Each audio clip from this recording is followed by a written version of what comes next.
برے اعمال کے انجام سے خبردار کیا جائے۔ تو کہا کہ الوعظ النصح والتذکیر بالعواقب۔ اسی طرح سے الراغب الاصفہانی کہتے ہیں الوعظ زجر مقترن بتخویف، وعظ کہتے ہیں ایسی ڈانٹ کو جس میں خوف دلایا جائے، آخرت کا خوف، اللہ کے عذاب کا خوف، انسان کے برے اعمال کے دنیا میں برے انجام کا خوف۔ تو وعظ اس کو کہتے ہیں جس سے دل دہل جائیں، دل میں اللہ کا خوف پیدا ہو، آخرت کی فکر پیدا ہو۔ لیکن ویسے دیکھا جائے تو اہل علم نے کہا کہ اللہ کی ساری بات وعظ ہے، اس لیے عقائد کی بات ہو، واقعات ہوں، احکام ہوں، یہ سب کا سب وعظ ہے، اس لیے کہ اس کی تعمیل میں انسان کی بھلائی ہے، اور اس کی مخالفت میں انسان کے لیے فی نفسہ ہی وعید موجود ہے کہ اگر انسان اللہ کی نافرمانی کرے، اللہ کی بات کو پس پش ڈالے تو اس کے لیے جہنم اور عذاب ہے۔ تو وعظ کہتے ہیں انجام کا خوف دلانا اور ایسی نصیحت کرنا، یاد دہانی کرنا جس میں انسان کے لیے عواقب کی یاد دہانی ہو۔ صحابی کہتے ہیں وجلت منها القلوب وظرفت منها العیون فقلنا یا رسول اللہ كأنها موعظة مودع فأوصنا۔ کہا کہ اللہ کے رسول صلی اللہ علیہ وسلم نے ایسا وعظ کیا جس میں دو باتیں صحابے نے یہاں ذکر کی ہیں۔ کہا کہ ایک تو اس سے دل دہل گئے، اس سے دل دہل گئے، دلوں میں کپ کپی طاری ہو گئی، خوف پیدا ہو گیا۔ دوسرا یہ کہ اس کے نتیجے میں آنکھوں سے آنسو نکلنے لگے۔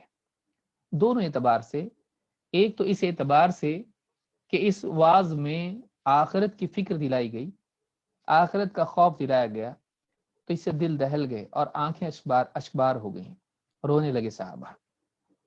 دوسرے اس اعتبار سے بھی کہ صحابی نے آگے کہا اللہ کے رسول آپ کا جو واعظ ہے تو الوداعی واعظ لگتا ہے، آپ ایسی بات کر رہے ہیں جیسے اس میں اشارہ آپ دے رہے ہیں کہ آپ دنیا سے رخصت ہونے والے ہیں، ایسا لگتا ہے کہ گویا آپ ہم سے جدا ہونے والے ہیں۔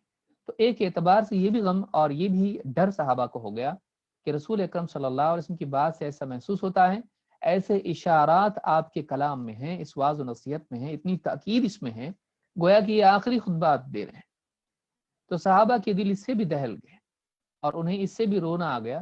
تو دونوں چیزیں اس میں تھی، تخویف بھی اور اس اعتبار سے یہ الوداعی خطبہ ہونے کے اعتبار سے بھی۔ صحابی کھڑے ہو کے کہا، ہم نے کہا کہ اللہ کے رسول آپ کا جو خطبہ ہے یہ ایسا ایسا محسوس ہوتا ہے کہ گویا کہ الوداعی خطبہ۔ یہاں یہ بات یاد رکھنی چاہیے کہ دینی مجالس میں اور واعظ و نصیحت کی مجلسوں میں، خاص طور سے جمعہ کے خطبات یا اسی طرح سے عیدین کے خطبات ہیں، یا بعض ایسی مجالس جن میں تذکیر ہوتی ہے، واعظ و نصیحت ہوتی ہے، اس کا مومن کے دل پر کیا اثر ہونا چاہیے۔ ہم دینی مجالس میں شریک ہوتے ہیں محض علم کے لیے، لیکن حق یہ ہے کہ علم کے ساتھ ساتھ اس میں اپنے ایمان کی تجدید و ارتقاء، اپنے ایمان کو تازہ کرنے اور اس کو مضبوط بنانے کے لیے، اس کو اعلیٰ بنانے کے لیے بھی بیٹھنا چاہیے۔ یہی وجہ ہے کہ بعض اوقات دینی مجالس کی وجہ سے ہمارے علم میں تو اضافہ ہوتا ہے، ایمان پر کوئی اثر نہیں پڑ پاتا ہے، ہمارے دلوں پر اس کے اثرات نہیں ہوتے، معلومات بڑھ جاتی ہے، عقل بڑھ جاتی ہے، لیکن کیفیات دل میں طاری نہیں ہوتی، اس لیے کہ ہماری ابتدائی سے نیت ہی نہیں ہوتی ہے۔ لہٰذا ایک آدمی جب دینی مجلس میں بیٹھے تو اس طرح بیٹھے جیسے صحابہ بیٹھتے تھے، وہ اپنے دل پر اثر لینے کے لیے بیٹھے، اپنے ایمان کو تازہ کرنے کے لیے۔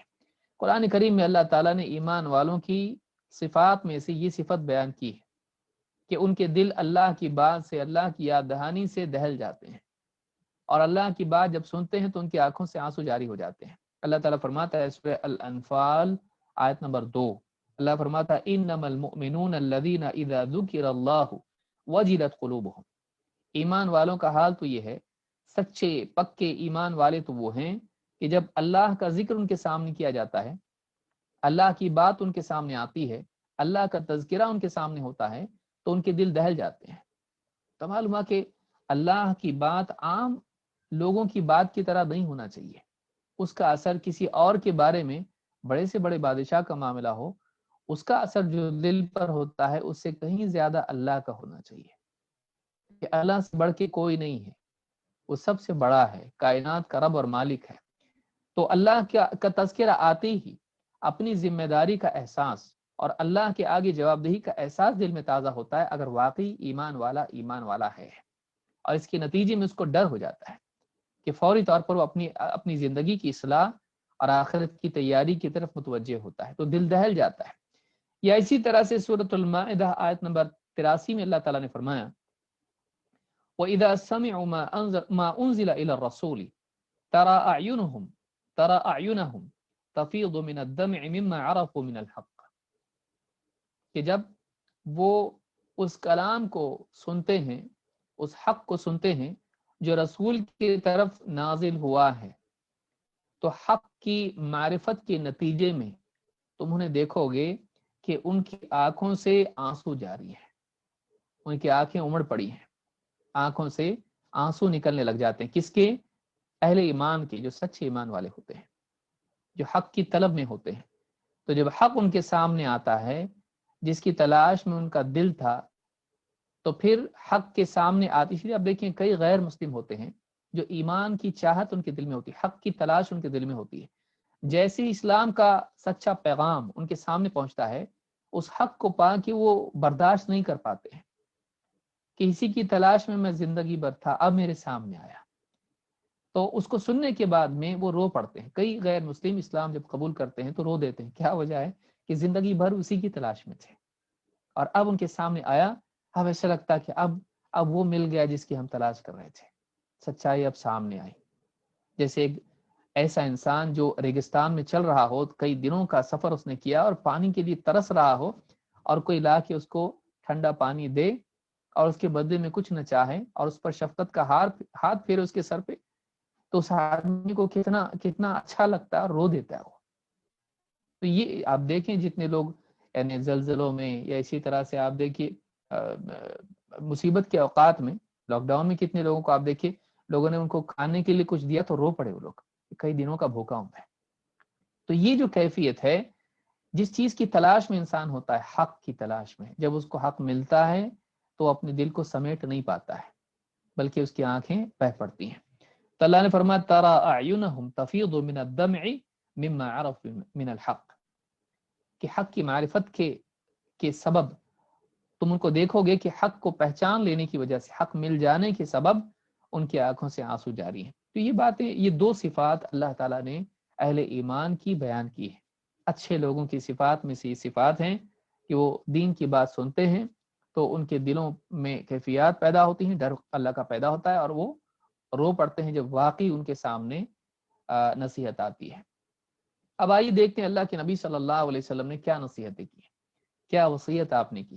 کہا کہ فَأَوْصِنَا، ہم کو کچھ وصیت کیجئے، کوئی تاکیدی حکم دیجئے، وصیت کیجئے، کوئی تاکیدی حکم دیجئے جو عام احکام سے اہم ہو، زندگی کے امور میں بہت ضروری ہو، جو بنیادی اصولوں میں سے اصول ہو۔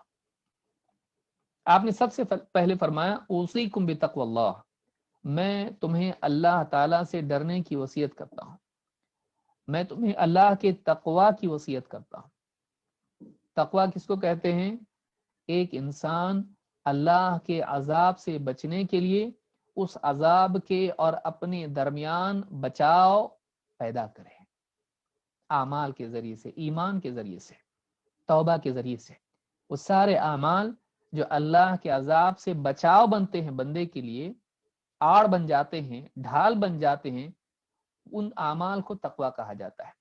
اور ان سارے اعمال اور اس کوشش کے پیچھے وہ خوف ہوتا ہے جو انسان کو اس پر مجبور کرتا ہے کہ اپنا بچاؤ اختیار کرے۔ ڈر نہیں تو بچاؤ نہیں، تو ڈر اپنے آپ اس میں آ گیا کہ ایک انسان اللہ کے خوف کی وجہ سے، اللہ کے عذاب کے خوف کی وجہ سے بچاؤ کے لیے جو کچھ کوششیں کرتا ہے، وہ ساری کوشش کو تقوی کہتے ہیں۔ اللہ تعالیٰ نے قرآن کریم میں ساری امتوں کو، ساری انسانیت کو تقوی کا حکم دیا ہے۔ اللہ تعالیٰ سورۃ النساء آیت نمبر 131 میں فرماتا ہے وَلَقَدْ وَصَّيْنَا الَّذِينَ أُوتُوا الْكِتَابَ مِنْ قَبْلِكُمْ وَإِيَّاكُمْ أَنِ اتَّقُوا اللَّهَ، ہم نے وصیت کی ہے تم کو، وَلَقَدْ وَصَّيْنَا الَّذِينَ أُوتُوا الْكِتَابَ مِنْ قَبْلِكُمْ، تم سے پہلے جتنے لوگوں کو کتابیں دی گئیں، حامل کتاب امتیں، ان سب کو ہم نے وصیت کی ہے، اور تم کو بھی، وَإِيَّاكُمْ، اور تم کو بھی یہی وصیت کر رہے ہیں، امت مسلمہ کو۔ کیا وصیت ہے؟ ان اتقوا اللہ، کہ اللہ تعالیٰ کا تقوی اختیار کرو، اللہ سے ڈرو، اللہ کے عذاب سے بچنے کے لیے کوشش کرو، اعمال کرو، بچاؤ اپنا پیدا کرو۔ تو یہاں معلوم ہوا کہ اللہ رب العالمین نے ساری انسانیت کو ہمیشہ سے اس بات کی وصیت کی ہے، اس لیے کہ اس پر پورے دین کا مدار ہے۔ ایک انسان کی زندگی میں اللہ کا خوف نہ ہو، اگر احتیاط کا پہلو ہی زندگی سے نکل جائے تو تباہی زندگی میں آتی ہے۔ ایک معمولی ڈرائیور بھی اگر احتیاط نہ کرے گاڑی چلانے میں، ایکسیڈنٹ ہو سکتا ہے۔ ایک مریض احتیاط نہ کرے، ہلاک ہو سکتا ہے۔ تو احتیاط اگر زندگی میں نہ ہو، نقصان کے ڈر سے انسان احتیاط نہ کرے تو ایسا انسان ہلاک ہوتا ہے۔ تقوی اسی احتیاط کا نام ہے جو قلب اور عمل کی سطح پر ہوتا ہے۔ طلق ابن حبیب تابعی ہیں، کہتے ہیں التقوى عمل بطاعت اللہ رجاء رحمت اللہ علی نور من اللہ، علی نور من اللہ، کہتے تقوی اللہ تعالیٰ کی فرما برداری کا نام ہے جو اللہ رب العالمین کی رحمت کی امید میں ہو اور اللہ رب العالمین کی طرف سے آئے ہوئے نور کی روشنی میں ہو۔ تقوی کیا ہے؟ اللہ تعالیٰ کی فرما برداری کرنا، ایک۔ دو، اللہ رب العالمین کی رحمت کی امید کے ساتھ کرنا۔ تین، اللہ کی طرف سے آئے ہوئے نور کی روشنی میں ہو، یہ نہیں کہ جو جی میں آدمی کرنے لگے، شریعت کے دائرے میں ہو، اللہ کی وحی کے تابع ہو، جو علم والا نور اللہ نے دیا اس نور کی روشنی میں آدمی چلے۔ کہتے ہیں والتقوی، دوسری چیز، والتقوی ترک معصیت اللہ مخافت اللہ علی نور من اللہ، کہتے ہیں تقوی ہے کیا ہے؟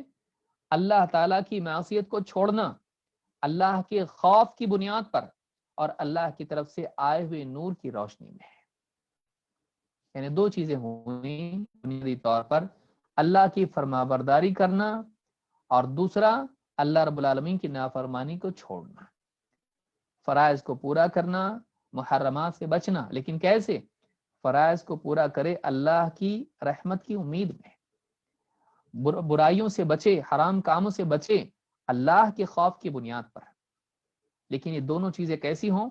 اللہ کی طرف سے ملنے والے نور کی روشنی میں ہو، چاہے وہ نور ایمان کا ہو یا علم کے اعتبار سے ہو۔ تو اس نور کی روشنی میں ایک انسان یہ دونوں کام کرے تو معلوم ہوا کہ تقوی میں اللہ کی اطاعت بھی آتی ہے اور گناہوں سے بچنا بھی آتا ہے، کیونکہ اللہ کی فرما برداری نہ کرنا بھی گناہ ہے۔ لہٰذا اس اعتبار سے تقوی اللہ کی نافرمانی کو چھوڑنے کا نام ہے، اللہ کے خوف کی بنیاد پر۔ یہ روایت مصنف ابن ابی شیبہ میں موجود ہے اور یہ طلق ابن حبیب رحمہ اللہ کا قول ہے۔ اللہ تعالیٰ نے بھی قرآن کریم میں کئی نبیوں کی دعوت کا ذکر کیا، ان کی دعوت میں دو بنیادی جز تھے۔ سورہ الشعراء آپ دیکھیں، شورا نہیں، شعراء عین کے ساتھ، اس میں آپ کو تقریباً 8 سے زیادہ مقامات پر آپ کو ملے گا کہ نبیوں نے، رسولوں نے اپنی قوم کو دعوت دی تو کیا کہا؟ دو چیزیں بنیادی طور پر، پورے دین کا مدار ان دو پر ہے۔ کیا کہا؟ فاتقوا اللہ واطیعون، فاتقوا اللہ واطیعون، نبی اور رسول۔ آپ دیکھیں سورۃ الشعراء آیت نمبر 108، 110، 126، 131، 144، 150، 163، 179 اور بھی دوسرے مقامات پر یہ آیت آئی ہے، یہ ٹکڑا آیا ہے نبیوں کی دعوت کے طور پر۔ کیا؟ فاتقوا اللہ واطیعون، اللہ سے ڈرو اور میری فرما برداری کرو۔ تو یہ دو بنیادیں ہیں، اللہ کا خوف اور اللہ کے حکم کی اطاعت، جو اللہ کے رسول صلی اللہ علیہ وسلم اور پچھلے نبی جو بھی لے کر آئے ہیں۔ ہر امت اپنے نبی کی تعلیمات کی مکلف ہوتی ہے کہ وہ فرما بردار ہو جائے، لیکن بنیادی طور پر کیا ہونا چاہیے زندگی میں؟ تقوی۔ اور اس حدیث میں بھی یہ دو بنیادی باتیں ہیں، اگر آپ غور کریں تو اس حدیث میں بھی یہ دو بنیادی باتیں ہیں کہ اللہ کا تقوی اور فرما برداری، جس کی ساری تفاصیل چاہے وہ رسول اور صحابہ، خلفاء راشدین اور حکام اور اسی طرح سے بدعات سے بچنا، سارا اسی کی گویا کہ اس طاعت کی مختلف فرعیں ہیں۔ یہ تو اللہ کا خوف اور اسی طرح سے اللہ کی طرف سے آئی ہوئی شریعت کی تابعداری، فرما برداری، یہ دو چیزیں ہیں جو ایک انسان کو کامیاب کرتی ہیں۔ اس حدیث میں بھی انہی دو چیزوں کا تذکرہ ہے۔ اسی لیے آپ نے کیا کہا؟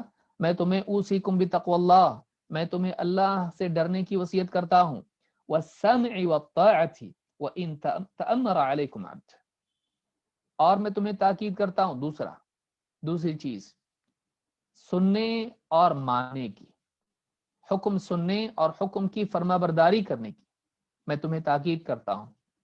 کس اعتبار سے؟ کس کا حکم کا؟ وَإِن تَأَمَّرَ عَلَيْكُمْ عَبْدٌ، چاہے تمہارے اوپر ایک غلام کو امیر بنایا جائے، کیونکہ آپ اپنے بات کے لیے وصیت کر رہے ہیں کہ آپ ہم سے جدا ہونے والے ہیں، ایسا لگتا ہے، صحابی نے کہا. تو آپ کے بعد ہمیں کس چیز کی تاکید آپ کرتے ہیں؟ تو علمی اعتبار سے، شرعی اعتبار سے، یا حکومت کے اعتبار سے، جو دو شعبے ہیں دین و دنیا کے، ان دونوں اعتبار سے ہم کو کیا رہنمائی آپ دیتے ہیں؟ آپ نے پہلے تو کہا کہ تقوی ساری خیر کی جڑ ہی ہے، اللہ کا خوف زندگی میں نہیں تو سب آدمی بے لگام ہو جائے گا. لیکن اس کے بعد کیا؟ تم پر حاکم آئیں گے امت کے امور کی نگرانی کرنے کے لیے، تم پر امیر بنائے جائیں گے، چاہے وہ لشکر بھیجا جائے، چاہے کچھ زندگی کے معاملات ہوں، تم پر علاقوں میں گورنر اور اس طرح کے جو بھی اسلامی حکومت میں ایسے لوگ ہوں گے جو تم پر حاکم ہوں گے، چاہے وہ خلیفہ ہو، چاہے وہ مسلمانوں کا حاکم ہو. تو اس وقت میں تمہارے لیے ضروری ہے کہ کیا کرو؟ وَالسَّمْعِ وَالطَّاعَةِ وَإِن تَأَمَّرَ عَلَيْكُمْ عَبْدٌ، چاہے تم پہ غلام کو امیر بنایا جائے.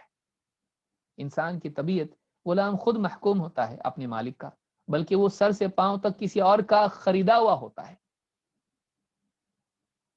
اس کو وہ اپنا مالک بھی نہیں ہوتا ہے کہ اعتبار سے وہ اپنے مالک کا غلام ہوتا ہے. اور غلاموں کے لیے ذلت ہمیشہ سے مانی گئی ہے، اسلام نے عزت دی غلام کو. لیکن آپ سارے سماجوں میں دیکھیں، انسانوں کی طبیعت غلاموں سے عبادت کرتی ہے، غلام ہے وہ تو حقیر نگاہ سے ہمیشہ دیکھا گیا ان کو. انسانوں کی تاریخ آپ دیکھیں. لیکن اسلام میں بتایا گیا تمہارے اوپر اگر اتھارٹی ایک غلام بھی ہے تم کو ماننی پڑے گی اس کی. مسلمان کو ڈسپلن کی تاکید کی جا رہی ہے، سماج میں تنظیمی ڈھانچے کو صحیح بنایا جا رہا ہے. تم یہ مت دیکھو وہ کون ہے، وہ اپنی ذات کے اعتبار سے، اپنے خاندان کے اعتبار سے، اپنی حیثیت کے اعتبار سے کون ہے، نہیں، اتھارٹی کے اعتبار سے دیکھو وہ کون ہے. تم پر امیر ہے، وہ اس کی پوزیشن کیا ہے، وہ قائد ہے تمہارا، وہ حاکم ہے تم پر، وہ امیر ہے تم پر. اگر اس کو بھی تم پر امیر بنایا جائے تو تم کو اس کی ماننی پڑے گی. کتنی بڑی یعنی تعلیم ہے اسلام کی. اور غلام کو امارت کا باب اس میں بتایا گیا، ایسا بھی ہو تو بھی ماننی پڑے گی تم کو. رنگ و نسل اور اسی طرح سے چھوٹا بڑا سارا ختم، اتھارٹی کو مانو چاہے کوئی بھی ہو. کہا کہ وَالسَّمْعِ وَالطَّاعَةِ وَإِن تَأَمَّرَ عَلَيْكُمْ عَبْدٌ، اور کہا حدیث میں دیکھیے اس طرح سے، اور کئی حدیث، اب اس باب میں ہم کو تھوڑا سا تفصیل میں سمجھنا پڑے گا. اور خصوصاً آج کے اس تکفیری دور میں، خارجی دور میں، جس میں بہت ساری تنظیمیں اور بہت سارے آزاد مزاج لوگ جو ہیں حکام کے خلاف لوگوں کو بھڑکاتے ہیں، اور ساری دنیا میں ہم دیکھ رہے ہیں خاص طور سے مسلم حکام کے بارے میں کہ ان کے خلاف لوگوں کو بھڑکانا اور ان کے خلاف خروج کی دعوت دینا اور ان کے عیوب کو لوگوں کے سامنے رکھنا اور لوگوں کو ان سے بدظن کر کے ان کے خلاف سازش کرنے والا بنانا اور ان کی کمیوں کو اور ان کی کوتاہیوں کو بتا کے لوگوں کو ان سے دور کرنا. یہ جو ساری چیزیں ہیں اس دور میں ہم خاص طور سے دیکھ رہے ہیں، جو میڈیا کا دور ہے، جو میڈیا کا دور ہے. اور غیر مسلموں کی سازشیں اس میں بہت زیادہ ہیں، اور اپنوں کی بھی بے وقوفی اور نادانیاں اس میں ہیں. علی کل حال، اللہ کے رسول صلی اللہ علیہ وسلم نے فرمایا ان امر علیکم عبد مجدع اسود یقودکم بکتاب اللہ تعالی فاسمعوا له واطیعوا. امام مسلم نے اس کو روایت کیا ہے. آپ نے فرمایا اگر تم پر امیر بنایا جائے ایک غلام جو مجدع ہو، بعض روایتوں میں مجدع الاطراف ہے، یعنی ناک کان کٹا ہوا ہے، عیب دار ہے، تو ایسا بھی ہے مجدع الاطراف ہے. اسی لیے تحفۃ الاحوذی میں شیخ عبد الرحمن مبارک پوری کہتے ہیں مقطوع الانف والاذن، ناک کان کٹا ہوا ہو. یقودکم بکتاب اللہ تعالی، لیکن غلام کیسا ہے؟ علم والا ہے، وہ اللہ کی کتاب یعنی اللہ تعالیٰ کی طرف سے آئی ہوئی شریعت کی روشنی میں تمہاری قیادت کرتا ہے. اس کی لیڈرشپ کی بنیاد کتاب اللہ پر ہے. ظاہر بات ہے کتاب اللہ ہے تو سنت اپنے آپ آ جاتی ہے طبعاً. فاسمعوا له واطیعوا، تو تم اس کی بات سنو اور مانو. تو اس سے معلوم ہوا کہ غلام اگر عیب دار بھی اپنی ذات میں ہے تب بھی اگر وہ علم کی بنیاد پر تمہاری رہنمائی کرتا ہے، لیڈرشپ نبھاتا ہے اور قیادت کرتا ہے، تم کو اس کی ماننی پڑے گی. اس میں بھی فضیلت ہے علم کی کتاب اللہ کا علم کتنا اہم ہے، سنت کا علم کتنا اہم ہے کہ غلام بھی لوگوں کا لیڈر بن سکتا ہے اگر اس کے پاس وہ علم ہو تو۔ رنگ و نسب کو اسلام نے ختم کر دیا ہے۔ آئیے آگے بڑھتے ہیں۔ یہاں ایک سوال ہی پیدا ہوتا ہے، ٹھیک ہے بھائی حاکم کی تو ماننا چاہیے، جب ہمارے اوپر حاکم بنایا جائے، اگر وہ ظالم ہو تو اس کے خلاف آواز نہیں اٹھانا کیا؟ لوگوں کو بھڑکانا نہیں، جگانا نہیں، لوگ قوم سوئی ہوئی رہتی ہے تو ان کو جگا کے اس کے خلاف ریولوشن نہیں لانا کیا؟ اللہ کے نبی صلی اللہ علیہ وسلم نے ایسے حال میں بھی حاکم کی بات ماننے کا حکم دیا ہے جب کہ وہ ظالم ہو، چاہے وہ ظلم فرد پر ہو یا مجتمع پر۔ یہ تفریق خود ایک غلط چیز ہے۔ بعض لوگوں نے کہا نہیں انفرادی ہو تو الگ ہے، اجتماعی ہو تو الگ ہے، نہیں، اگر وہ ظالم ہے تو آپ نے فرمایا تسمع وتطیع للامیر، تو امیر کی، اپنے حاکم کی سنے گا اور مانے گا۔ وَإِن ضُرِبَ ظَهْرُكَ وَأُخِذَ مَالُكَ فَاسْمَعْ وَأَطِعْ، چاہے تیری پیٹھ پر کوڑے برسائے جائیں یا تیرا مال چھین لیا جائے، سن اور فرما برداری اختیار کر۔ بعض روایتوں میں یہ وَإِن ضَرَبَ ظَهْرَكَ وَأَخَذَ مَالَكَ اس کی نسبت امیر کی طرف ہے، حاکم کی طرف ہے۔ چاہے وہ حاکم تیری پیٹھ پر کوڑے برسائیں اور تیرا مال تجھ سے چھین لے، یعنی ظلمن، تب بھی تو اس کی اطاعت کر۔ اگر ظلمن نہیں تو بولنے کا کیا مطلب، پھر بھی اس کی فرما برداری کر۔ اگر حدود نافذ کر رہا ہے تب تو اچھا ہی ہے، لیکن ظلمن ایسا کر رہا ہے تب بھی اس کی سن اور مان۔ تو اس حدیث کو امام مسلم نے روایت کیا ہے۔ اس سے معلوم ہوتا ہے کہ اگر حاکم ظالم بھی ہو تب بھی اس کی سمع و طاعت، اس کی بیعت سے ہاتھ نہیں کھینچا جائے گا، اس کی فرما برداری کی جائے گی، اس کے خلاف بغاوت نہیں کی جائے گی۔ تو یہ بہت اہم اصول ہے جو تقویٰ کے تحت آتا ہے۔ اور آپ دیکھیں گے کہ رسول اکرم صلی اللہ علیہ وسلم نے الوداعی خطبے میں صحابہ کے مطالبے پر کی۔ اس سے معلوم ہوتا ہے کہ یہ کتنی اہم چیز آپ نے اپنی زندگی میں اخیر وقت میں بیان کیا۔ اگر یہ نکل جائے زندگی سے تو آپ آج تاریخی شاہد ہے، اس کا تاریخی گواہی ہمارے سامنے ہے کہ کتنی حکومتیں لوگوں کے اس طرح کے ریولوشن کی وجہ سے تباہ ہو گئی۔ مسلم حکومتیں، ہاتھ کیا ہے مسلمانوں کے؟ کچھ بھی نہیں۔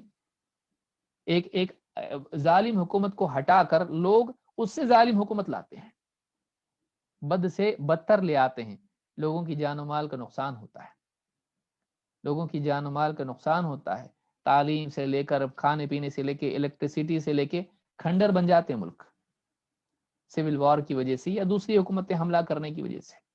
تو یاد رکھیں کہ یہاں پر ایک خاص حکم آپ نے ہم کو کیا دیا، چاہے تمہارے اوپر ایک غلام کو امیر بنایا جائے، حاکم بنایا جائے، جو اللہ کی کتاب سے تمہاری رہنمائی کرتا ہے، تم اس کی فرما برداری کرو گے۔ پھر حدیثوں میں یہ بھی چاہے وہ ظالم ہو تب بھی تم اس کی بات مانو۔ کوئی آدمی کہہ سکتا نا کہ بھئی اب وہ کتاب سے ہٹ رہا ہے تو اب نہیں، کہ نہیں، اگر وہ ظلم بھی کرتا ہے تب بھی تم کو اس کی فرما برداری کرنی پڑے گی۔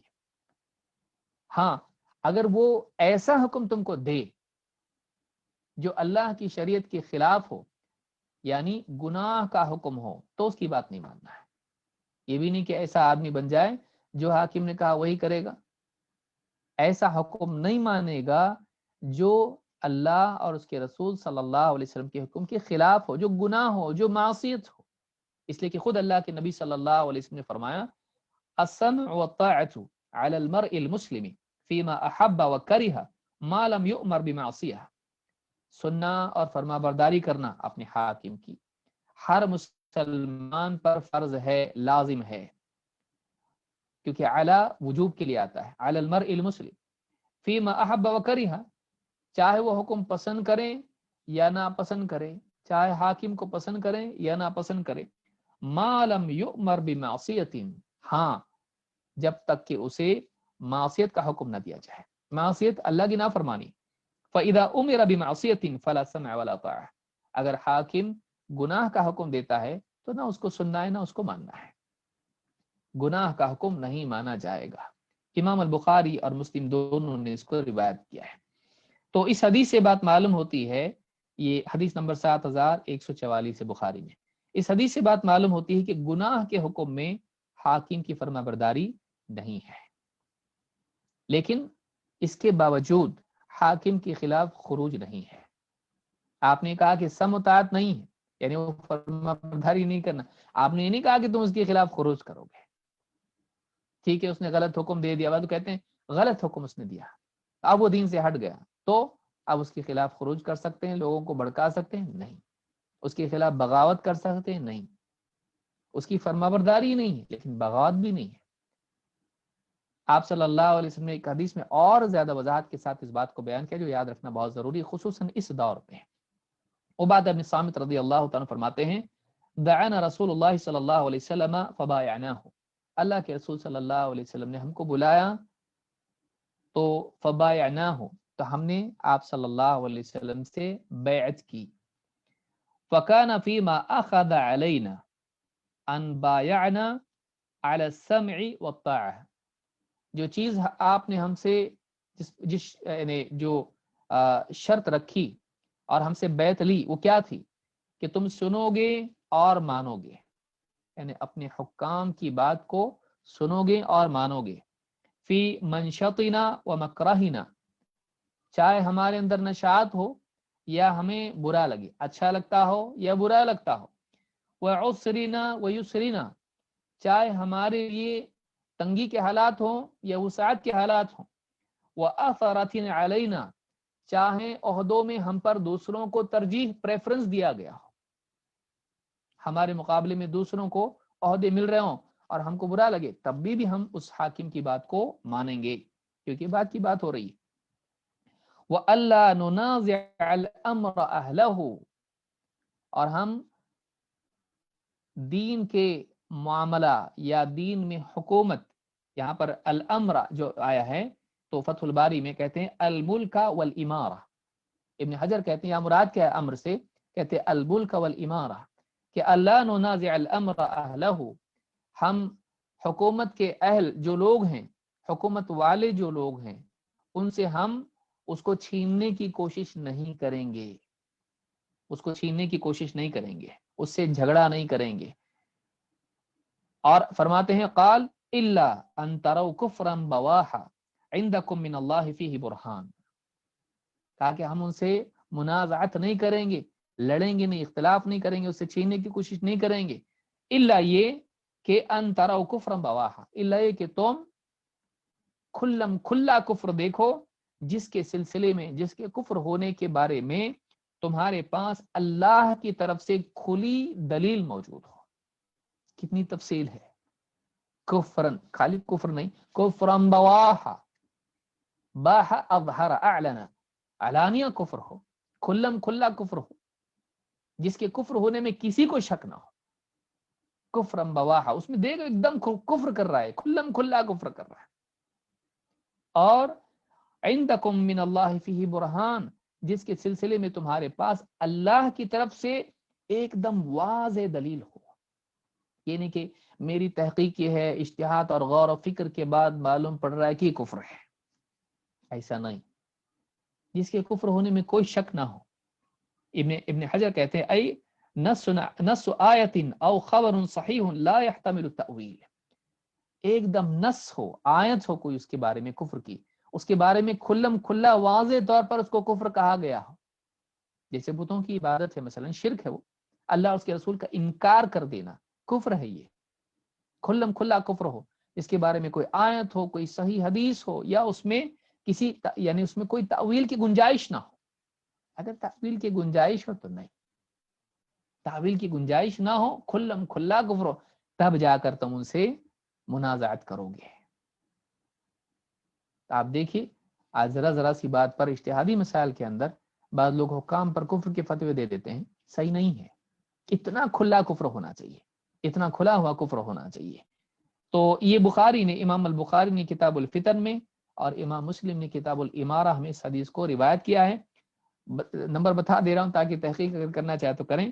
امام البخاری نے 7055 اور 7056 دو ہیں، محمد فواد عبد الباقی کی ترقیم کے اعتبار سے، نمبرنگ کے اعتبار سے، اور صحیح مسلم میں حدیث نمبر 1709 پر یہ حدیث موجود ہے، جس میں 42 نمبر پر یہ ہے۔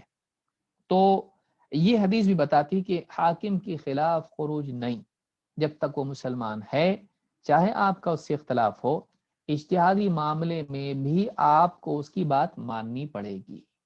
بعض مسائل میں ایسا ہوتا ہے کہ حاکم اجتہاد کرتا ہے اور فیصلہ دیتا ہے، آپ کے نزدیک وہ خطا ہوتا ہے لیکن معصیت نہیں ہے، اجتہادی خطا ہے، گناہ نہیں ہے، تو اس خطا میں بھی اس کی بات کو ماننا پڑے گا۔ اختلافی امور میں حاکم کا فیصلہ فائنل ہوتا ہے، اس کو یاد رکھیے۔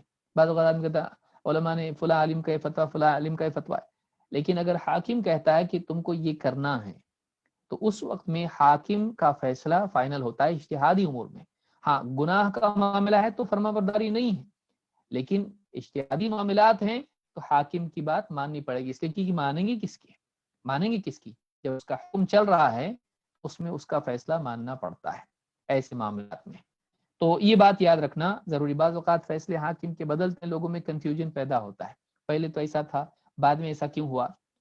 تو علماء کے فتوے اپنی جگہ ہیں، لیکن حاکم یہ دیکھتا ہے کہ یہ بھی فتویٰ ہے، یہ بھی فتویٰ ہے، کسی مصلحت کے تحت وہ کسی ایک فتوے کو اختیار کرتا ہے، ترجیح دیتا ہے۔ اب پبلک کہتی کہ یہ ایسا کیسا بدلے انہوں نے، صحیح پہلے تھا کہ اب ہے، تو یہ دیکھنا ضروری ہوتا ہے کہ حاکم کا اجتہاد فائنل ہوتا ہے، اس کا فیصلہ ماننا پڑتا ہے، نفاذ اس کا ہوگا۔ تو یہ چیزیں یاد رکھنا چاہیے۔ اب کوئی آدمی کہنے لگے دیکھو پیڑ کاٹنا تو غلط نہیں ہے، قرآن و حدیث میں کہیں بھی منع نہیں ہے، لیکن حاکم نے کہا ہے کہ کوئی پیڑ نہیں کاٹا جائے گا، اس کو بچانا ہے ہم کو کلائمیٹ کے چینجز کی وجہ سے، فلاں وجہ سے۔ اگر حاکم اس طرح کا حکم دیتا ہے مسلمانوں کو تو ایسی صورت میں اس کا حکم مانا جائے گا۔ یہ نہیں کہیں گے کہ اللہ نے تو نہیں منع کیا، تم کہاں سے منع کرنے والے آئے، نہیں۔ تو اس طرح کی جتنے بھی معاملات ہیں اس میں فیصل حاکم ہوتا ہے، اس میں اس کا حکم مانا جائے گا، کیونکہ اس کے ہاتھ میں قوت ہے اور اس کو مکلف بنایا گیا ہے کہ وہ حکم دے، مصلحت دیکھے رعایا کی مسلمانوں کی۔ تو یہ دوسرا حکم ہم کو معلوم ہوا تقویٰ کے بعد کہ حکام کی فرما برداری چاہے وہ کیسے بھی ہو، الا یہ کہ اسلام سے ہی نکل جائے، لیکن زبردستی ان کو اسلام سے نکالنا بھی جائز نہیں ہے، چھوٹی چھوٹی چیزوں کی وجہ سے، اشتہادی معاملات کی وجہ سے۔ آئیے آگے بڑھتے ہیں۔ پھر آپ نے فرمایا فَإِنَّهُ مَن يَعِشْ مِنْكُمْ فَسَيَرَى اخْتِلَافًا كَثِيرًا۔ آپ نے ایک یعنی کلی طور پر ایک بہت بڑی عظیم بات کے بارے میں بتایا۔ اب تو ایک تو حاکم کا معاملہ ہے، لیکن اس سے بڑھ کر دین کے اور مزید شعبوں میں ایک انسان کے لیے صحیح منہج ہونا ضروری ہے، کیونکہ چاہے حاکم کا معاملہ ہو یا چاہے وہ نماز کا معاملہ ہو، عقیدے کا معاملہ ہو، کوئی بھی معاملہ ہو، اس میں اگر صحیح منہج انسان کا نہیں ہوگا تو بہت ممکن ہے وہ حاکم کے خلاف بھی خروج کریں اور دین کے معاملات میں کئی غلط راہوں میں نکل جائے۔ اس کے لیے ضابطہ آپ نے بیان کیا کہ بعد میں اختلاف ہوگا، عقیدے میں بھی ہوگا اور حکومت کے معاملات میں بھی ہوگا اور کئی معاملات میں ہوگا، دین کے مفاہیم میں اختلاف ہوگا۔ اس میں تم کو کیا کرنا چاہیے؟ اس میں ایک لائحہ عمل اللہ کے نبی صلی اللہ علیہ وسلم نے ہم کو دیا ہے، ایک میتھڈالوجی ہم کو اللہ کے نبی صلی اللہ علیہ وسلم نے دی، ایک قاعدہ ہم کو بتایا کہ اس کو تم کو فالو کرنا ہے دین کے فہم میں اور دین کی عملی تطبیق میں، دین کی انڈرسٹینڈنگ میں اور پریکٹیکل اپلیکیشن میں۔ آپ نے فرمایا فَإِنَّهُ مَن يَعِشْ مِنْكُمْ فَسَيَرَى اخْتِلَافًا كَثِيرًا، اس لیے کہ جو کوئی میرے بعد جیے گا تو اسے بہت سا اختلاف دیکھنے کو ملے گا۔ آپ نے پہلے ہی سے خبر دے دی تھی کہ میرے بعد امت میں اختلافات ہوں گے، اور یہ کئی حدیثوں میں آیا ہے اور قرآن کریم میں بھی اس کو بتایا گیا ہے، وَلَا يَزَالُونَ مُخْتَلِفِينَ۔ اللہ کے نبی صلی اللہ علیہ وسلم نے فرمایا ایک حدیث میں جس کو ابن ماجہ نے روایت کیا ہے اور حدیث صحیح ہے، آپ نے فرمایا افترقت اليہود علی 71 فرقہ، یہود 71 فرقوں میں بٹ گئے، فواحدۃ فی الجنۃ و70 فی النار، ایک جنت میں جائے گا 70 جہنم میں۔ وافترقت النصارى علی 72 فرقہ، ان کے بعد نصارہ 72 فرقوں میں بٹے، ایک اور بڑھ گیا، ف71 فی النار وواحدۃ فی الجنہ، 71 جہنم میں جائے، 71 جہنم میں جائیں گی اور ایک جنت میں جائے گا۔ والذی نفس محمد بیدہ، اس ذات کی قسم جس کے ہاتھ میں محمد کی جان ہے، لتفترقن امتی علی 73 فرقہ، اس ذات کی قسم جس کے ہاتھ میں محمد کی جان ہے، میری امت 73 فرقوں میں تقسیم ہو جائے گی، میری امت 73 فرقوں میں بٹ جائے گی. فواحدۃ فی الجنہ واثنتان وسبعون فی النار، ایک جنت میں جائے گا ٹکڑا، فرقہ، جماعت، گروہ، اور 72 سب کے سب جہنم میں جائیں گے. صحابہ نے پوچھا قیل یا رسول اللہ من ہم، صحابہ نے پوچھا اللہ کے رسول وہ ایک کون ہوں گے جو جنت میں جانے والے ہیں؟ قال الجماع، آپ نے فرمایا الجماعت. جماعت کون؟ جو حق پر ہو. کون؟ جو صحابہ کے منہج پر ہو. کون؟ جو حاکم کے ماتحت ہو. یہ الجماعت ہے جس میں اجتماعیت ہو، جو یعنی منتشر اور مفترق نہ ہو، بٹی ہوئی نہ ہو، بلکہ جو حاکم کے ماتحت ہو، صحابہ کے منہج پر ہو، اس کو جماعت کہتے ہیں. یہ دونوں معنوں میں جماعت آیا ہے، جو متحد ہو. ابن ماجہ نے اس کو روایت کیا ہے اور سیل جامع صغیر میں 1082 پر شیخ الالبانی نے اس کو صحیح کہا ہے. تو یہاں پر آپ نے ایک بات یہ بتائی کہ میرے بعد اختلافات ہونے والے ہیں، اور ان اختلافات میں 72 فرقے جہنم میں جائیں گے اور ایک جنت میں جائے گا. اس وقت کرنا کیا ہے؟ اس اختلاف کے دور میں ہم کو کرنا کیا ہے؟ آپ نے بتایا فعلیکم بسنتی وسنت الخلفاء الراشدین، تو تمہارے لیے میری سنت کی اتباع اور میرے خلفاء راشدین کی سنت کی اتباع لازم ہے. عضوا علیہا بالنواجذ، اسے اپنی ڈاڑوں سے تھامے رہو. بعض بات میں تمسکوا بها وعضوا علیہا بالنواجذ، مضبوطی سے اسے تھامے رہو، حتیٰ کہ اپنی ڈاڑوں سے اسے پکڑ لو، دانتوں سے نہیں، ڈاڑوں سے. دانت ٹوٹ جاتے ہیں، کمزور ہوتے ہیں، ڈاڑ مضبوط ہوتے ہیں. مضبوطی سے اس کو تھامے رہو، مضبوطی سے اسے تھامے رہو. ایک اور حدیث میں اللہ کے نبی صلی اللہ علیہ وسلم نے اس کی طرف اشارہ کیا ہے، اور یہاں پر جو کہا گیا کہ تمہارے لیے میری سنت اور میرے خلفائے راشدین کی سنت ہے، عموماً و خصوصاً. خلفاء بعد میں کون؟ عام صحابہ، لیکن ان میں سے خصوصاً خلفائے اربع، ابو بکر و عمر و عثمان و علی رضی اللہ تعالیٰ عنہم اجمعین. عام طور سے صحابہ کی پیروی ضروری نبی صلی اللہ علیہ وسلم کی سنت کے ساتھ، لیکن خصوصاً خلفائے راشدین کی. دو حدیثیں ہم دیکھیں گے جس میں وضاحت اس کی موجود ہے. اللہ کے نبی صلی اللہ علیہ وسلم فرماتے ہیں تفترق امتی علی 73 ملہ کلہم فی النار الا ملۃ واحدہ. جیسے پچھلی حدیث میں آیا، آپ نے فرمایا میری امت 73 فرقوں میں بٹ جائے گی، سب کے سب جہنم میں جائیں گے سوائے ایک کے، ایک گروہ جنت میں جائے گا. قالوا ومن ہی یا رسول اللہ، آپ نے صحابہ نے پوچھا اللہ کے رسول وہ ایک کون ہوگی، ایک گروہ کون سا ہوگا جو جنت میں جائے گا؟ قال ما انا علیہ واصحابی، جس پر میں اور میرے صحابہ ہیں، جس عقیدے پر، جس دین پر، جس راستے پر میں اور میرے صحابہ ہیں، جو اس زمانے میں اس راستے پر، اس دین پر، اس عقیدے پر، اس منہج پر ہوں گے، وہ جنت میں جائیں گے. کہ آپ نے میں اور میرے صحابہ کہا، عمومی طور پر سارے صحابہ کو آپ نے اپنے ساتھ لیا، کیونکہ سارے صحابہ رسول اکرم صلی اللہ علیہ وسلم کی سنت کے تابع تھے، اسی راستے پر تھے جس پر اللہ کے نبی صلی اللہ علیہ وسلم تھے. یہ حدیث ترمذی کی ہے. احمد، ابن ماجہ اور حاکم کی روایت میں اور اس میں اضافہ ہے، اور اس کو ہم کو سمجھنا ہے جو اسی باب میں جو حدیث آئی ہے اس میں یہ بات بیان ہوئی ہے. آپ نے فرمایا قد ترکتکم علی البیضاء لیلها کنہارها، قد ترکتها علی البیضاء، میں نے تمہیں ایک روشن شاہراہ پر چھوڑا ہے، میں نے تمہیں ایک روشن راستے پر چھوڑا ہے. لیلها کنہارها، جس کی رات بھی دن کی طرح روشن ہے. رات میں کنفیوژن، اندھیرا ہوتا ہے، دن میں اجالا ہوتا ہے.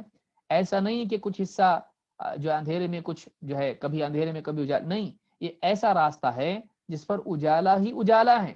میں نے تم کو کنفیوژن میں نہیں چھوڑا ہے، بلکہ ہر چیز کی وضاحت کر دی ہے، حق واضح ہے. فماذا بعد الحق الا الضلال، حق بالکل واضح ہو چکا ہے. تو کہا لا یزیغ عنها بعدی الا ہالک، میرے بعد اس راستے پر وہی ہلاک ہوگا جو ہلاک ہونے والا ہے. یعنی لا یزیغ عنها، اس راستے سے وہی بھٹکے گا جو ہلاک ہونے والا ہے. زاغ ما زاغ البصر وما طغى، زیغ کہتے ہیں ٹیڑھے پر. تو اس راستے سے، سیدھے راستے سے ہٹ کے ٹیڑھے راستے پر وہی جائے گا جس کی تقدیر میں ہلاکت تھی، جس کی قسمت میں ہلاکت تھی. من یعش منکم فسیرى اختلافا کثیرا، تم میں سے جو جیے گا وہ بہت اختلاف دیکھے گا.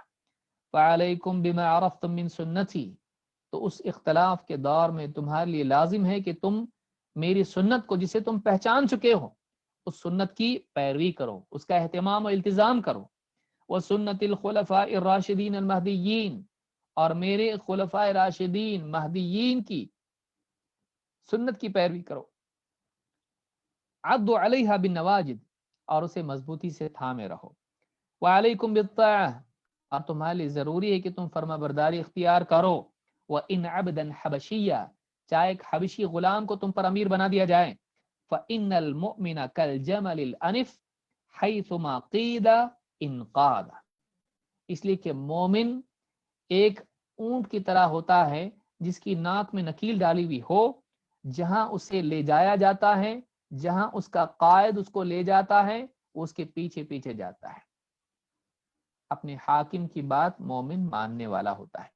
مومن کے مزاج میں فرما برداری ہوتی ہے. اللہ کا حکم آیا پورا کیا، رسول کا حکم آیا پورا کیا، اپنے حاکم کا حکم آیا پورا کیا. مومن میں مسلم میں ماننے کا مزاج ہوتا ہے. اسلام کے معنی خود فرما برداری اور تابعداری کے ہیں. تو اس حدیث کو امام احمد، ابن ماجہ اور حاکم نے روایت کیا اور یہ حدیث صحیح ہے. اس حدیث میں معلوم ہوا آپ نے فرمایا فعلیکم بما عرفتم من سنتی وسنت الخلفاء الراشدین المہدیین. الراشد المہدی، راشد رشد اور ہدایت دو الگ الگ لفظ ہیں، دونوں کے معنی تقریباً ایک ہی لیکن پہلو الگ ہے. ہدایت کے بالمقابل ضلال ہوتا ہے اور رشد کے مقابل میں غوایا ہوتا ہے. ما ضل صاحبکم وما غوا، اللہ نے کیا فرمایا؟ تمہارے جو صاحب ہیں، یہ جو ساتھی ہیں محمد صلی اللہ علیہ وسلم، ما ضل صاحبکم وما غوا، تو ضلال اور غوایا دو چیزیں ہیں. ضلال کیا ہے؟ لا علمی میں نکل جانا کسی راستے پر، اور غوایا کیا ہے؟ سیدھا راستہ جاننے کے باوجود غلط راستے پہ جانا. تو نہ لا علمی کی وجہ سے راہ بھٹکے ہوئے ہیں نعوذ باللہ، اور نہ راہ جانتے ہوئے غلط راستے پر جا رہے ہیں. تو رشد و ہدایت کیا ہے؟ ہدایت یہ ہے کہ ایک انسان علم کی بنیاد پر ہو، وہ علم پر قائم ہو، اس کے پاس حق کا علم ہو، یہ ہدایت یافتہ ہے مہدی. اور راشد کس کو کہتے ہیں؟ جو اس ہدایت کے پانے کے بعد اس ہدایت پر چلتا بھی ہو. تو یہ کون ہے؟ اولئک هم الراشدون، یہ راشد ہے. تو صحابہ خلفائے راشدین کے بارے میں کیا فرمایا آپ نے؟ دونوں صفات ان میں ہیں. ان کے پاس حق کی معرفت ہے، نبوی علم انہوں نے لیا ہے، اللہ کے نبی صلی اللہ علیہ وسلم کی طرف آئی ہوئی، آپ کے پاس آئی ہوئی ہدایت کے وہ حاملین ہیں، اور کردار میں بھی پختہ ہیں کہ اس ہدایت کے آنے کے بعد وہ مرتد نہیں ہو گئے جیسا کہ شیعہ کہتے ہیں. وہ ہدایت کے آنے کے بعد انہوں نے اس ہدایت سے انحراف نہیں کیا جیسا کہ خوارج وغیرہ نے کہا، بلکہ وہ اس ہدایت پر قائم و دائم ہے. اللہ کے نبی صلی اللہ علیہ وسلم نے اپنے بعد خلفائے راشدین کے بارے میں کہا کہ وہ راشد بھی ہیں اور مہدی بھی ہیں.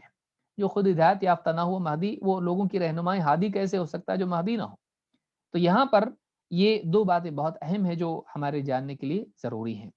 اس تعلق سے شیخ الالبانی کہتے ہیں رحمہ اللہ، المقصود من الخلفاء الراشدین باجماع علماء المسلمین ابو بکر الصدیق وعمر الفاروق وعثمان ذو النورین وعلی بن ابی طالب رضی اللہ عنہم اجمعین ہؤلاء الاربعۃ باتفاقہم. کہتے پورے مسلمانوں کے علماء کے اتفاق سے یہ بات معلوم ہے کہ یہاں خلفائے راشدین سے مراد چار لوگ ہیں، ابو بکر و عمر و عثمان و علی رضی اللہ تعالی عنہم اجمعین. ان چاروں سے مراد یہ چاروں کے چاروں خلفائے راشدین ہیں، یہ چاروں کے چاروں خلفائے راشدین ہیں. تو شیعہ جو ہیں پہلے تین کو نہیں مانتے، حضرت علی کو مانتے ہیں. خوارج نے تو ویسے بھی حضرت علی کا بھی انکار کر دیا. تو مسلمانوں کا عقیدہ کیا ہے؟ یہاں خلفائے راشدین جن کی سنت، جن کی پیروی کا حکم ہم کو دیا گیا ہے، جن کے منہج کی پیروی کی تاکید ہم کو کی گئی ہے، وہ یہ خلفاء ہیں. تو جیسے میں نے کہا کہ عموماً صحابہ ہیں اور خصوصاً خلفاء ہیں. عموماً صحابہ ہیں کیونکہ صحابہ والی بھی حدیث ہے کہ میری امت جب اختلاف میں مبتلا ہو جائے گی تو ہدایت پر کون ہوں گے؟ جنت میں کون جائیں گے؟ آپ نے اپنے ساتھ سارے صحابہ کو جوڑا، لیکن میری امت میں جب اختلاف آئے گا اس وقت میں تم کو پیروی کرنی میری سنت کی، اور کون؟ خلفائے راشدین کی۔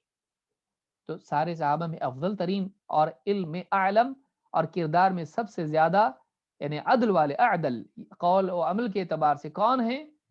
خلفائے راشدین ہیں۔